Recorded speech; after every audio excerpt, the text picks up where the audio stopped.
So let's look at what happens to Jane. And just so everyone remembers, Jane had a husband who died at 52. She got survivorship benefits from him at and she was trying to figure out whether or not she's going to go on at 60, 62, or even later. So let's take a look and remind everyone where we're at with her. Okay, so she did have $500,000 in an IRA when she was 50, and that grew to over 900,000 or 900, I think it was close to 950 or 970,000. Right. So because of that, she's going to have to, at 73, regardless of what decision she made. So if she went on early, she would not pay taxes for a long period of time. Not until she hits 73, because then she's going to have in that first year 110,000 in AGI, which is what would happen when she pulls her first payment out of her retirement account, assuming she hasn't pulled anything out at this point, right? She's going to pull 110,000.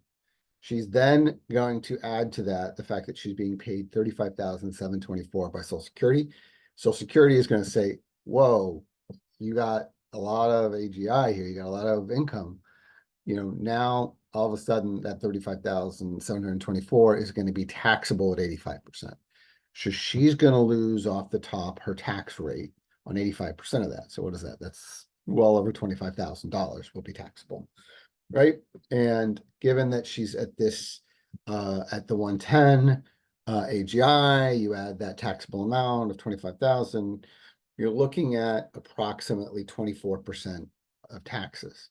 So on both of these amounts, you look at that, about a quarter of that, which is about 35,000, is going to go to paying taxes now. And that kind of basically, if you think about it, washes out her whole payment. She might as well not have received the payment because she's going to give it to the IRS.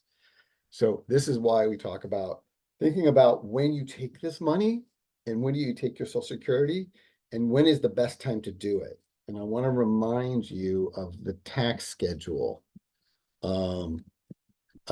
here.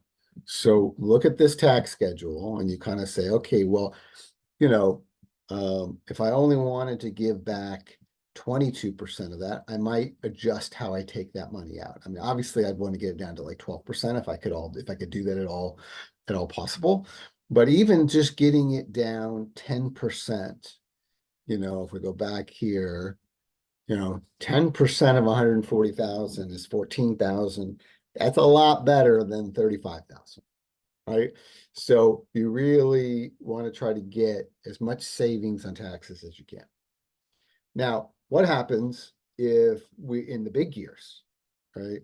In the big years, it's even worse, right? Because she's got $180,000 coming out of her retirement account. And she's also got this same amount, and almost all of it's getting washed away with taxes, right? So let's go up and look where she's going to be now. She's going to be at 210. Sorry, I'm going to come back up at 210. She's even worse. She's at 32%.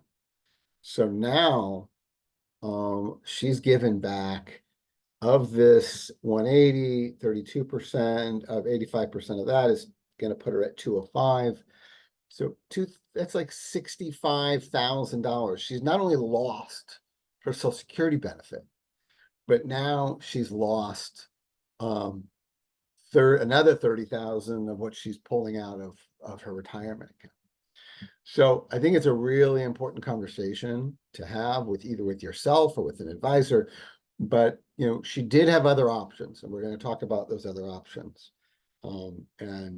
Why you might want to heavily consider those options, and laying out year by year how much you're going to pay in taxes, how much you're going to be getting, how much you're going to be paying in taxes, because when you look at it, you could effectively nullify a great deal of your Social Security funds by paying too much in taxes.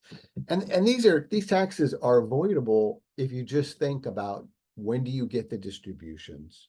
How do you and when do you go on Social Security? Because sometimes getting cash in hand may actually make your situation worse, which is clearly what's happening to Jane here.